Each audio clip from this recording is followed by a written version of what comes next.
네, 이번 시간부터는 응답 이론에 대해서 공부하도록 하겠습니다. 먼저 첫 번째로 런던 이퀘이션이랑 마이스너 이펙트에 대해서 공부하도록 하겠습니다. 마이스너 이펙트가 이제 초전도의 본질적인 효과죠.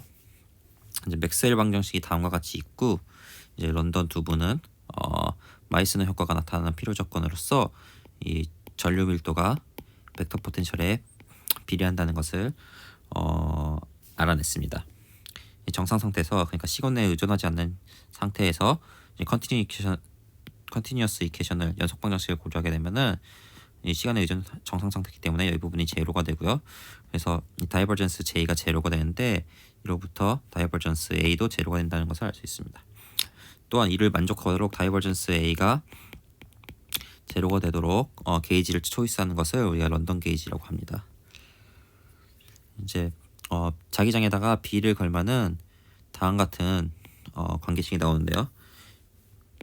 이러한 관계식이 나오는데요. 여기서 다시 한번 B를 걸게 되면은 로테이션을 걸게 되면은 다음과 같은 값이 나옵니다. 우리가 B 벡터를 Z 방향 성분만 갖고 있고, 그리고 이 X에 의존하는 경우를 생각하고 있습니다. 그러니까 X 방향에 의존을 하고, 그리고 Z 성분만 갖고 있는 자기장이죠. 그 다음에 이제 x 이퀄 0을 기준으로 오른쪽은 초전도고 왼쪽은 이제 바큐um 상황을 고려하겠습니다. 그다음 b는 여기서부터 구하게 되면은 다음과 같이 된다는 것을 알 수가 있는데요. 이제 외부 자기장이 침투할 수 있는 길이가 이 정도, 그러니까 루트 k분의 1만큼만 침투할 수 있다는 것을 알 수 있습니다. 그러니까 자기장이 이제 벌크에는 침투하지 못하는 이런 효과를 마이스너 효과라고 하죠. 그래서 침투한 가능한 길이를 페네트레이션 뎁스를 람다로 정의를 할 때 이 람다는 루트 k분의 1이라는 값이 됩니다. 근데 우리가 여기서 이제 앞에서 말을 안 했는데 스칼라 포텐셜 0으로 고려하고 있습니다. 그렇기 때문에 이제 이 부분이 정상 상태이기 때문에 이 부분이 0이 되고, 그래서 일렉트릭 필드는 0이 됩니다. 그런데 일반적으로 전기 전도도는 J는 자기장에 필요하고 이제 전기 전도도가 있는 거잖아요. 근데 이제 J는 0이 아닌데 E는 0이기 때문에 이 자기 전도도 0이기 때문에 이 전기 전도도가 무한대가 된다는 것을 알 수 있습니다. 전기 전도도가 무한대를 발산한다. 초전도의 또 하나의 특징이죠. 위에서 구한 이제 마그네틱 필드를 가지고 벡터 포텐셜을 구할 수 있고, 벡터 포텐셜과 J의 관계로부터 우리가 J를 구할 수가 있는데요. 이제 J를 구하게 되면은 X 성분과 Z 성분은 0이 되는데 Y 성분은 다음과 같은 값이 될 수 있다는 것을 알 수 있습니다. 이 B로부터 구하면은 다음과 같은 값이 된다는 것을 알 수 있습니다. 즉 뭐냐면 X가 있을 때 여기 이렇게 들어가는 방향으로 전류가 흐른다는 거죠. 그러니까 전류는 초전도의 표면을 따라서 람다의 폭을 가지고 흐른다는 것을 알 수 있습니다. 마이스너 효과와 전자기파의 성질에 대해서 잠깐 알아보도록 하겠습니다. 시간 의존하는 경우를 고려하게 되면은 다음 같은 맥스웰 이퀘이션이 있고요. 여기에 이제 이 부분에다가는 벡터 포텐셜을 대입해주고, 로테이션 벡터 포텐셜을 대입해주고, 이 부분에는 이제 런던 이퀘이션이랑 일렉트릭 필드에 대해서 대입을 해주면은 다음 같은 이퀘이션을 얻게 됩니다. 이 이퀘이션이 의미하는 바가 뭐냐면, 진공인 상태에서를 고려하게 되면은 이 K가 없잖아요. 그렇기 때문에 질량이 0이고 속도가 C인 어떤 전자기파가 있는데, 이게 이제 초전도 안에서는 이 K 질량이 이제 H 바 루트 K 오버 C인 입자가 되었기 때문에 초전도체 안에서는 통화를 못하고 감쇄하는 효과가 나타납니다. 이것이 마이스너 이펙트의 본질이라고 할 수 있습니다. 이것 또한 힉스 메커니즘을 설명하는 것이죠. 이제 긴지버그 란다우스 열이에 대해서 보면은 긴지버그 란다우스 열은 다음과 같이 주어지는데요. 여기서부터 이제 이 A에 대해서 미분을 해주면은 A 이퀄 0으로부터 이제 어떠한 스테디 스테이트에 A를 결정하는 방정식이 나오잖아요. 그런데 이 방정식의 이 부분에서 다음과 같은 부분이 나오는데요. 계산을 해보게 되면 이 부분이 이제 맥스웰 이퀘이션부터 J임으로 알고 있으므로 이걸 정리해주면은 이 식을 정리해주면은 다음과 같은 식이 나타나게 됩니다. 근데 이제 벌크에서는 우리가 이 부분이 거의 균일하기 때문에 이 부분이 0으로 갔기 때문에 여긴 지워주고, 그래서 J가 다음과 같이 된다는 것을 알 수 있습니다. 이때 이 부분을, 이 벌크에서 이 부분을 이제 좀 더 전자밀도라고 생각할 수 있기 때문에 다음과 같이 정의되면은, 즉 K라는 값은 다음과 같은 값이 된다는 것을 알 수 있습니다. 이제 GL 이론은 긴즈버그-란다스 연인의 정당성은 T가 TC 근처에서만 한정되므로 T가 0까지 전역에서 마이슨 이펙트를 의논하기 위해서, 디스커션하기 위해서는 비스스 해밀턴을 기반으로 해서 이제 콤보 포뮬러로 런던 이퀘이션을 유도하도록 하겠습니다.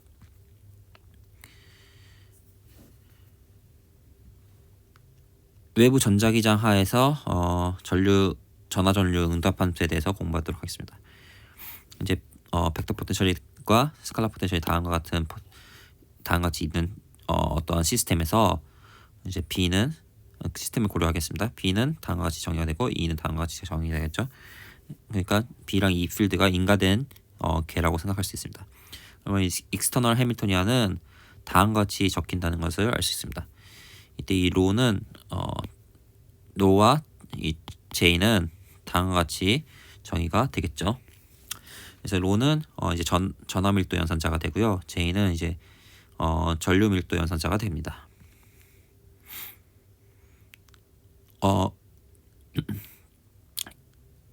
다음과 같이 A 필드를 이제 프리 트랜스포메이션 생각을 해주고, 얘도 이제 프리 트랜스포메이션 생각해주겠습니다. 그 다음에 이제 쿠보 공식으로부터 우리가 알 수 있는 것은 유기 전화 밀도랑 유기 전류 밀도가 다음과 같이 계산된다는 것입니다. 어떠한 Q라는 함수가 있는데, 이 Q라는 함수의 리타리드로 로 J, J로 JJ와 같이 Q라는 함수가 있는데, 이 Q라는 함수로부터 인듀스드 전류 밀도랑 인듀스드 전하 밀도를 구할 수 있다는 것입니다. 이때 Q는 다음과 같이 정의가 된다는 것을 알 수 있습니다.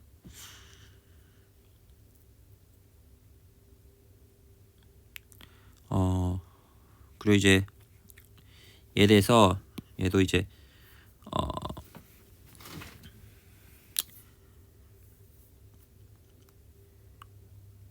프리에 트랜스포메이션 해주면 다음과 같이 된다는 것을 알 수 있겠죠. 예로부터 전화 보존 법칙은 얘 이제 시간 미분이 얘 다이버전스가 0이 된다는 것이겠죠. 이제 인바리언스 오브 게이지 트랜스포메이션에서 보면은 이미 스칼라 함수에 대해서 이런 식으로 게이지 트랜스포메이션을 해줬을 때 어떻게 되냐 하면 프리 트랜스포메이션 해주면 다음과 같이 된다는 것을 알 수 있습니다.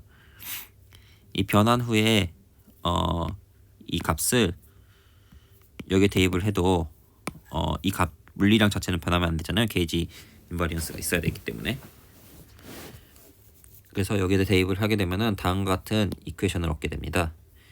이 관계식을 이용해서 연립해서 풀면은 J라는 애는 이런 값이 되고 E라는 값은 이런 값이 된다는 것을 얻을 수가 있습니다. 이때 전기전도 텐서 시그마 Q 오메가는 다음과 같은 값이 된다는 것을 알 수 있습니다. 제가 설명을 계산을 제대로 안 하고 그냥 넘었는데, 이게 쿠보 포뮬러부터 당연히 얻을 수 있는 그런 결과이기 때문에 열심히 하면 됩니다. 이제 그래서 특히 런던 게이지가 뭐냐면 이 다이버전스 A가 0이 되고, 그리고 이제 스칼라 포텐셜 0인 조건을 이제 게이지를 임포즈 하면은 J 인듀스가 다음과 같이 계산이 되는데, 이 값에서부터 저희가 이제 이 값을 이제 이 값에서 이제 K 뮤이라는 값을 저희가 얻을 수가 있겠죠. 그래서 이 K 뮤이라는 애는 이제 전류응답 핵이라고 불리는 양인데, 이제 아까 전에는 런던 이퀘이션에서는 다음과 같은 값이 여기서는 이제 3x3 매트릭스가 된다는 것을 알 수 있습니다. 그래서 이제 이 전류응답해는 핵은 얘랑 얘 사이에 이제 비례 상수라는 것이죠. 그리고 이제 오메가가 0이고 이제 Q가 0으로 가는 리밋, 이런 리밋을 Q 리밋이라고 하는데요. 나중에 다시 나오겠습니다. 이런 리밋에서 이제 K가 0이 되면 0보다 큰 어떤 컨스턴트가 되면서 이제 마이스너 이펙트가 출현한다고 얘기할 수가 있겠습니다. 그러면 그거에 대해서 좀 더 살펴보겠습니다. 정류응답은 이제 크게 두 파트로 나눌 수 있습니다. 이제 파라마그네틱 커런트 텀이랑 다이아마그네틱 커런트 텀입니다. 이 다이아마그네틱 커런트 텀은 이 계산을 해보면은 다음과 같은 텀이 이제 다이아마그네틱 텀이 됩니다. 그리고 이제 파라마그네틱 텀은 다음과 같은 텀이 이제 파라마그네틱 텀이 됩니다. 이제 금속의 경우에는 이 양과 이 양이 서로 더해서 캔슬아웃 됐기 때문에 0이 됩니다. 그런데 이제 쿠퍼 페어가 생기면은 이 값이 이 상쇄가 되지 않고 이 값이 남음으로써 이제 완전 반자성이 일어난다고 생각할 수 있습니다. 그러니까 금속은 이게 없는 게 아니라 이게 있으면서 이거랑 서로 캔슬아웃 되는 거고, 초전도는 이게 없어지면서 이게 살아남는 거라고 생각할 수 있습니다. 그래서 이거에 대해서 파라에 대해서 계산을 해볼 건데, 이제 대소문자를 제가 얘는 이제 오메가랑 Q를 둘 다 0으로 가져갔을 때고, 얘는 이제 가져가지 않은 일반적인 애라고 생각할 수 있겠습니다. 그래서 소문자, 대문자를 구분하도록 쓰고 있습니다. 이 노트에서는. 그래서 얘는 다음과 같이 정의가 되는 양이고, 여기에서 이제 계산을 해주면은 이렇게 된다는 것을 알 수 있습니다. 그래서 이 계산을 해주고 그다음에 어널티 컨티뉴에이션을 해주면은 저희가 원하는 어떤 양을 구할 수가 있는데요. 그래서 하틀포크 어프로크시메이션에서는 이 값이 다음같이 됩니다.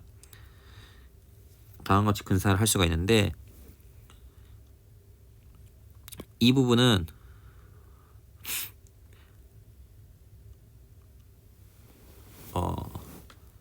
기여를 안 하게 됩니다. 왜냐하면 타우에 의존하기 때문에, 타우에 의존하게 되면은 이 부분에서 0이 된다는 것을 알 수 있습니다. 그리고 두 번째 텀은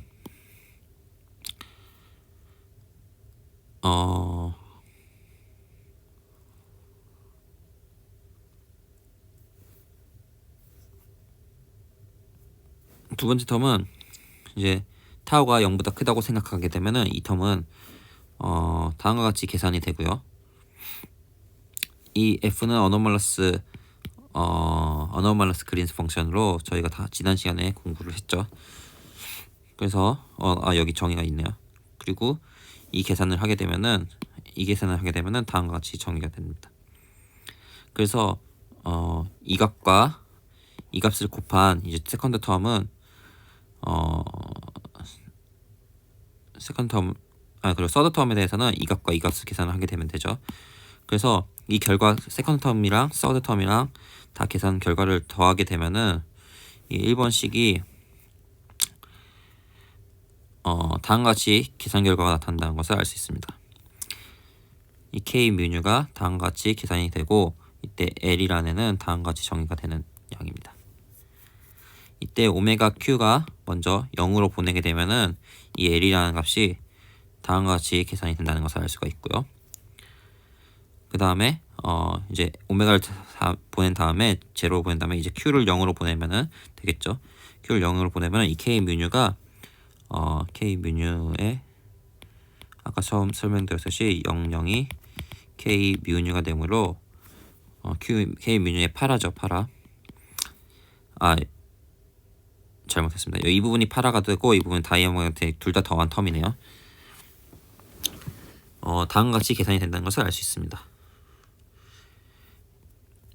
이제 T가 TC보다 큰 노멀 메탈에서는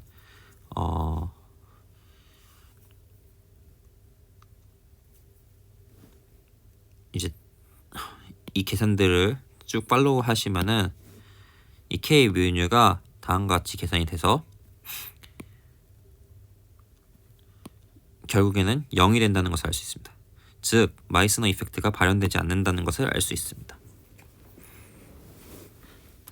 제가 여기서 계산을 거의 생략하면서 하고 있는데 제대로 따라오시는 분은 이제 포즈 하시면서 이제 멈춰서 이제 계산도 팔로우 해보시면 될 것 같습니다. 그냥 물리적인 내용은 이제 노멀 메탈에서는 이 K 전류 응답핵이라는 애가 계산해보면 0이 된다는 것입니다. 그래서 마이스너 이펙트가 발현하지 않는다. 반면 T가 이제 0인 경우에서는 이 부분이 0이 됩니다. 왜냐면 이 부분이 델타 펑션이 되는데 이 부분이 0이 돼서 그래서 이 부분만 살아남게 되거든요. 그래서 이제 마이스너 이펙트가 나타난다고 할 수 있습니다. 이때 페네트레이션 갭은 이 뮤뮤로 여기를 뮤뮤로 했을 때 그 값이 이제 페네트레이션 갭이 됩니다. 페네트레이션 뎁스가 됩니다. 보통 이제 오메가 P라는 애가 플라즈마 프리퀀시로 이 정도 오더를 갖게 되고 그렇기 때문에 이제 람다는 매우 10의 마이너스 4승 센티미터 정도의 길이가 된다는 것을 알 수 있습니다. 만약에 일반적인 T에 대해서는 그러면 어떻게 되느냐를 살펴보면은 이제 아이소트로픽한 경우에는 다음과 같은 근사를 쓸 수가 있죠. 그래서 이 K 뮤유가 다음과 같이 계산이 됩니다. 그 다음에 이렇게 계산이 되는데요. 여기서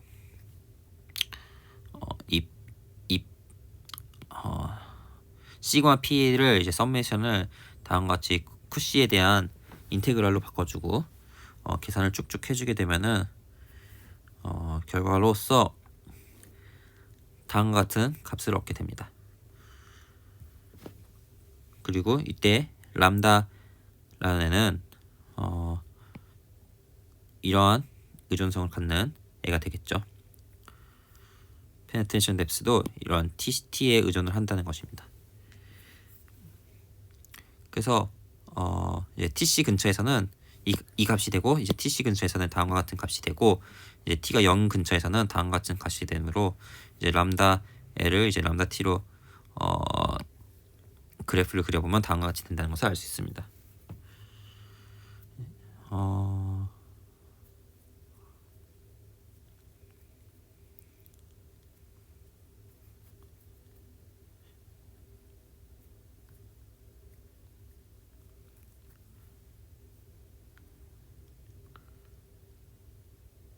조금만 더 진도를 나가도록 하겠습니다. 이제 런던 리지디티라는 게 있는데 이제 보통 해밀토니안을 A에 대해서 쓰게 되면은 이렇게 쓰이겠죠. 어떠한 미니멀 커플링이 있고 거기에 이제 람다 푸사이랑 푸사이 대가가 있어가지고 그다음에 어떤 다른 텀이 있겠죠. J라는 애는 이 텀을 이제 미분한 다음에 A로 미분한 다음에 평균 기대값을 채워주면은 다음과 같이 됩니다. 근데 여기 두 번째 식은 이제 헬만 페인만 티어렘으로부터 다음과 같이 또 적을 수 있다는 것을 알 수 있습니다. 이제 초전도의 경우에는 초전도가 아니어도 일반적으로 J랑 K에 대해서는 다음과 같은 관계가 있으므로 이 K를 구하기 위해서는 이 J를 A로 한 번 더 미분을 해주고 그 다음에 A를 넣어주면 A에 0을 넣어주면 K가 나오겠죠. 마찬가지로 그래서 이 값을 여기다 대입을 해주면은 다음과 같이 된다는 것을 알 수 있습니다. K를 구하려면 H를 A로 두 번 미분해서 나온다는 것을 알 수 있습니다. 근데 이 H를 미분할 때 이 기대값이라는 것은 어떠한 썸메이션 n에 대해서 어떤 웨이브 펑션과 여기에 해밀토니안에 직접적으로 가는 부분이라 이 웨이브 펑션을 어떤 웨이브 펑션을 미분해서 A로 미분해서 이거에 대한 변화로부터 나타나는 부분이 있을 건데요. 이 H에 직접적으로 A에 의존하는 부분을 두 번 미분해서 얻는 부분이 이제 반자상 전류 부분이 되고요. A의 효과가 이제 웨이브 펑션의 변화를 통해서 나타나는 부분이 이제 상자성 전류의 성분이 되게 됩니다. 이제 어떤 벡터 필드가 있는 하에서 이제 개 고유함수계를 다음과 같이 정의를 했을 때 섭동론적으로 외부 A에 대한 섭동 해밀토니안이 H 익스터널이 된다고 하면은 섭동론적으로 이제 웨이브 펑션은 다음과 같이 기술이 되는데요. 근데 이 웨이브 펑션을 자세히 보면 노멀 메탈의 경우에는 이제 연속적인 에너지 스펙트럼 중에 이제 페르미 레벨이 있는 거잖아요. 그래가지고 A가 거의 0에 가까운 A가 진짜 0에 가까운 어떤 매우 작은 값이라도 그러니까 즉 다시 말하면 H 익스터널도 거의 0에 가까운 것이죠. 이 부분이 0이 되는 준위가 무한계 존재하므로 1차원 섭동 효과가 0이 되지 않습니다. 즉 웨이브 펑션에 이제 어떤 웨이브 펑션의 A라는 애가 0으로부터 매우 유의미하게 변화를 해서 이제 반자성 전류를 지우는 상자성 성분이 나타나게 된다고 생각할 수 있습니다.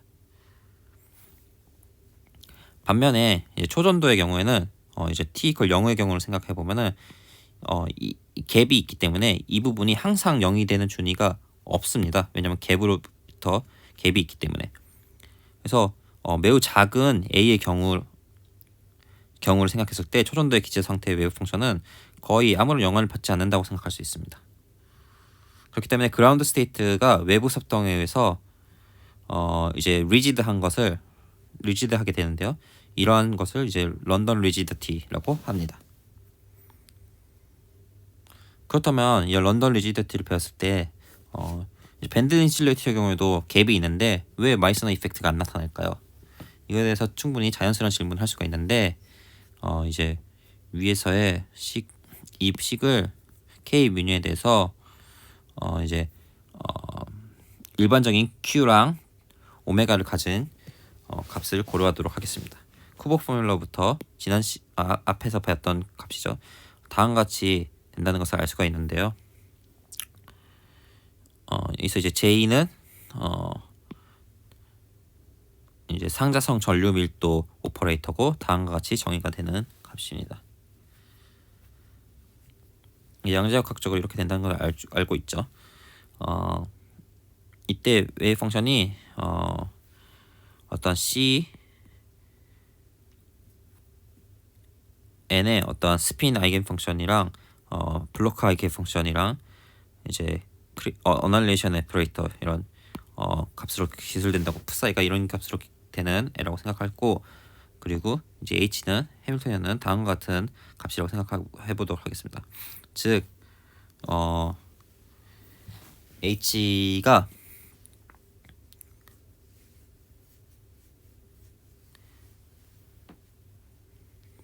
그래서 N은 이제 밴드 인슐레이터가 되고요. 이 K는 퍼스트 브리지 존 안에 있는 어떠한 값이 됩니다. 그래서 이 값을 위에 이제 여기 대입을 해주고 여기 대입을 해주면은 K라는 애가 다음과 같이 기술이 된다는 것을 알 수 있는데요. 그런데 이제 저희가 군속도는 다음과 같이 정의되고 유효 질량이라는 애는 다음과 같이 정의가 된다는 것을 알고 있습니다. 이 값을 또 대입을 해주면은 K라는 애가 그리고 K라는 애가 대입 후에 이 오메가는 0 그리고 Q를 다시 0으로 보내는 리밋을 취하도록 하겠습니다. 그렇게 되면은 K라는 애가 다음과 같이 된다는 것을 알 수 있습니다. 그래서 결국 이 값을 계산하면 또 0이 된다는 것을 알 수 있습니다.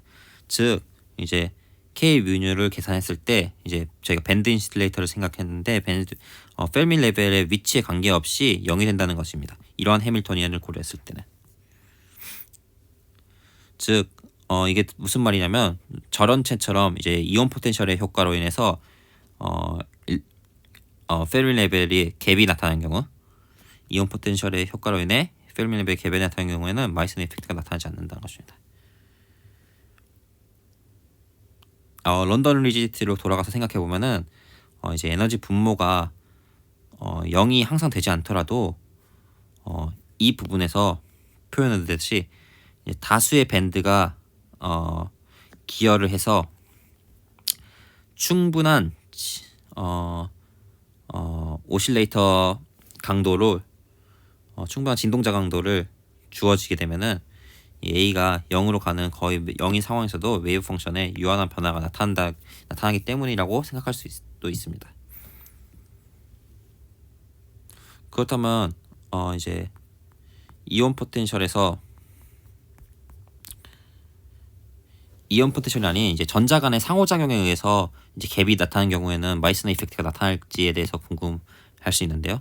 위에서 봤듯이 갭이 있는데 이제 이온 포텐셜로 나타나는 갭의 경우에는 안 나타나는 거잖아요. 마이스너 이펙트가. 그러면 전자 간 상호작용에 의해서 갭이 나타나는 경우는 마이스너 이펙트가 나타나냐? 이것도 마찬가지로 이머지하지 않습니다. 실제로 CDW나 SDW 그리고 익사이토닉 인슐레이터 등에서는 전자 간 상호작용으로 이제 페미 레벨의 갭이 나타나는데요. 같은 방법으로 이제 K 뮤를 계산을 하게 되면은 0이 된다는 것을 알 수 있습니다. 그렇다면 왜 초전도에서만 런던 리지디티가 생기냐는 것을 질문할 수 있는데요. 실은 마이스너 이펙트의 본질은 타임 리버설 시메트리입니다. 이제 자기장은 이제 시간 반정된 지성을 깨잖아요. 근데 CDW나 SDBW나 익사이토닉 인슐레이터 등에서는 이제 오더 파라미터가 C대가 C인데요. 이런 형태에서는 시간 반전이 깨져도 이제 오더 파라미터에 큰 영향을 끼치지 않게 됩니다. 그래서 자기장에 대해 웨이브 펑션이 변형하여서 마이스너 이펙트가 발현되지 않게 되는데요. 반면에 이제 초전도 같은 경우는 오더 파라미터가 다음과 같은 형태의 꼴을 갖고 됩니다. 그렇기 때문에 시간 반전식이 없어진다는 것은 이 질서를 파괴하는 이 질서를 어떠한 이 질서에 대한 존재와 직결이 된다는 것을 알 수 있습니다. 그래서 자기장 침투에 저항하여서 이제 초전도 내부로부터 이제 자기장을 배제하려고 하는 것입니다. 즉 마이스너 이펙트의 본질은 이런 아까 설명했던 에너지 갭이 아닌 CC 형태의 이러한 형태의 오더 파라미터의 존재이며 이것이 이제 런던 리지트의 근본적인 원인이라고 할 수 있습니다. 실제로 이제 자성 분수분이 포함된 SC의 경우 불순물에 기인하는 로컬라이즈드 스테이트의 에너지 레벨이 존재하는데 초전도 갭 안에도 존재하게 됩니다. 예를 들어서 초전도 갭이 있는 킨데 이 안에 이런 임퓨리티 레벨이 존재한다는 거죠. 이제 불순물이 많아지면 임퓨리티 레벨이 브로든해지면서 다음과 같이 되고요. 그 결과로 이제 이런 심각해지는 경우는 갭이 안 보이게 되는 경우도 있습니다. 그런데 갭이 안 보인다고 해도 이 값이 오더 파라미터가 0이 아닌 경우에는 마이스너 이펙트가 발현되게 됩니다. 또한 이 그림 C 같은 경우는 D웨이브 슈퍼컨덕터인데요. 불순물이 존재하지 않아도 D웨이브 슈퍼컨덕터에 대해서는 갭이 없어지는 부분이 있고 그런 부분에서도 이제 마이스너 이펙트가 나타나게 됩니다. 여기서 사족으로 잘 설명드리면은 이제 ODLRO 랑 다이고널 롱레인지 오더라는 게 있는데요. 오프 다이고널 롱레인지 오더는 CC가 0이 아닌 이러한 꼴의 오더 파라미터를 오프 다이고널 롱레인지 오더라고 하고 다이고널 롱레인지 오더는 이런 꼴이 오더 파라미터를 말합니다. 그래서 여기는 SC가 되겠고요. 여기는 SDW나 CDW 등등이 이렇게 되겠죠. 이러한 구분을 하는 방법 구분은 이제 1962년에 양이라는 분이 하게 됐습니다. 이제 오프 다이고널 롱레인지 오더랑 다이고널 롱레인지 오더는 서로 다른 게이지 번안을 하게 됩니다. 어떤 스칼라 펑션에 대해서 다음 같은 게이지 번안을 했을 때 다이고널 롱레인지 오더는 인바리언트한 반면에 이제 오프 다이고널 롱레인지 오더는 다음과 같이 게이지 변환을 다른 게이지 디펜던트 하게 됩니다. 게이지 변환 그러니까 게이지 변환하게 됩니다. 이런 오더 파라미터는 이러한 오더 파라미터는 이제 긴즈버그 란다우 이론의 이제 거시적인 전자장에서도 그대로 대응하기 때문에 이 위상 인자도 거시적인 양이 되어서 측정 가능한 물량이 됩니다. 이런 양이. 초전도 상전이가 일어날 때 이 게이지 변환에 대한 대칭성이 깨지게 된다는 것이 특징이죠. 이번 시간에는 여기까지 하도록 하겠습니다. 감사합니다.